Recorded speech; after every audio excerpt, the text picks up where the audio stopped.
In 2005, Freedom magazine published an expose on the psychiatric abuse of innocent normal children in Quebec under Premier Maurice Duplessis. Here is the story of what happened to some of these children. Quebec government found out, what we found out also, that the federal government had no more monies for orphanages that we thought. But I found out through my research that there was money for the orphanages, but Maurice Duplessis had found out something else, that if, like the nuns and the orphanages, they were keeping the kids for 75 cents a day per head, but if they were sent into a psychiatric hospital, they would get 3 times that amount. They weren't crazy, these orphans, you know.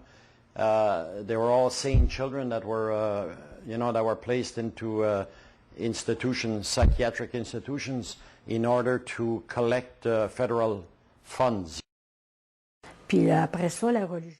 One of the orphans was Rod's wife, Clarina Duguay. At age 11, she was denied any education and forced to work as a virtual slave at a psychiatric hospital.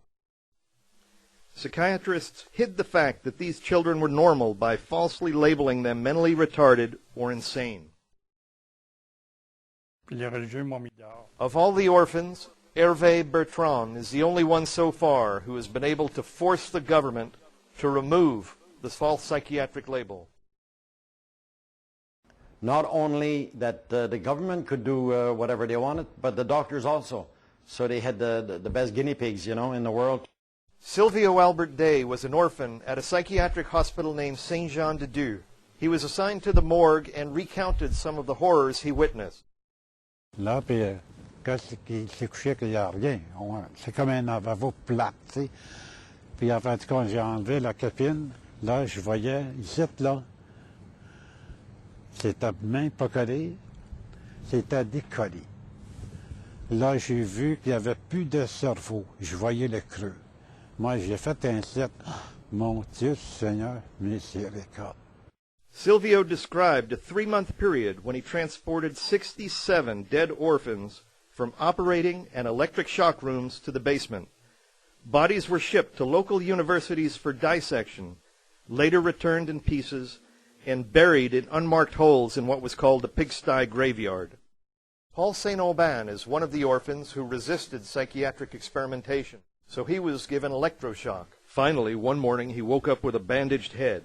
He had been lobotomized. Nobody in the government that was responsible.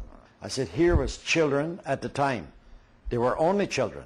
And I believe that somebody should have stepped forward, and somebody in that government or any of the past governments or the present step forward and say, enough is enough.